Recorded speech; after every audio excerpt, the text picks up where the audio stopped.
Hello everybody and welcome.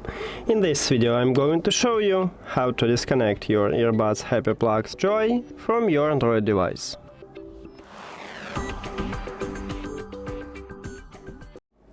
You have to start by open settings and then go to the Bluetooth or connected devices. At the device list, click the information icon or settings icon near to your earbuds. And right here at the right side we have a button disconnect, so you need to tap this button. But before I tap on it, I will tell you the difference between disconnect and unpair. So when you select to disconnect your earbuds, you will stop Bluetooth connection with them, but leave them at the device list. And in the future you can reconnect them if these earbuds don't connected with another devices. And if you select to unpair your earbuds, you will totally remove your device from your phone. So if you need this, just select forget button. But let's disconnect it.